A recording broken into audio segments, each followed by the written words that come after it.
Dennis Wrigley Ministries, a better way, unity, renewal and healing.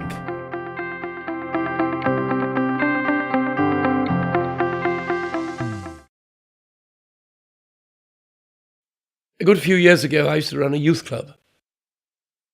We had a lot of scoundrels, but we had lots of youngsters who enjoyed life and enriched my life in doing so. We had warned that one boy was too dangerous to have in our club. His language was pretty ripe. His behavior was outrageous. He looked violent. He was violent. And so, unfortunately, I had to say, until he could prove that he could behave himself, he couldn't come in the club. I put my hands on his shoulder when he tried to push his way in, and I saw there he had a knife, and it was very, very near to my chest, dangerously near.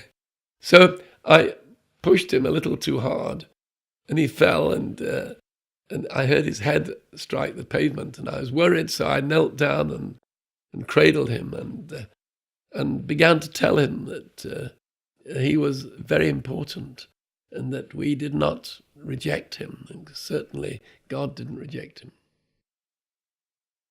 I then got the full story. His mother was dying of cancer. His father had walked away. He dropped out of school. He had no friends. The only way he could register his significance as a human being was to frighten people with a knife. And he became a bully.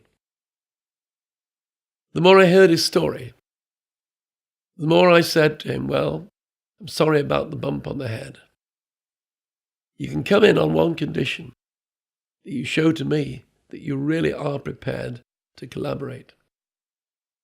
At the end of the day, we got a brush under the night, and he brushed the hall out. And he went on brushing the hall out for 6 months. He became probably the most valued member of that club. It all started in a conversation about his mum and his dad and his loneliness. And I spoke about a God who had made him, who loved him. I spoke about the way in which Jesus taught us how to live, in spite of all the sadness of a mother dying of cancer and a father with a drink problem having run away. And that boy, step by step, learnt that there was value in life more than the lie he was believing. And he became kind, and he became gentle. And you know, we had quite a number of disabled youngsters in the district at the time. He took responsibility for 2 of them. He would wheel them in their wheelchair. He would visit them in their home. He was changed.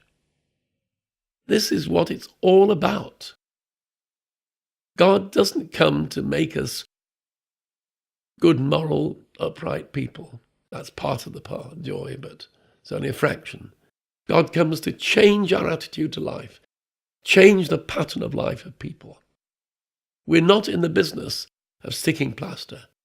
We're in the business of allowing Almighty God to take hold of us and to make us into new creatures.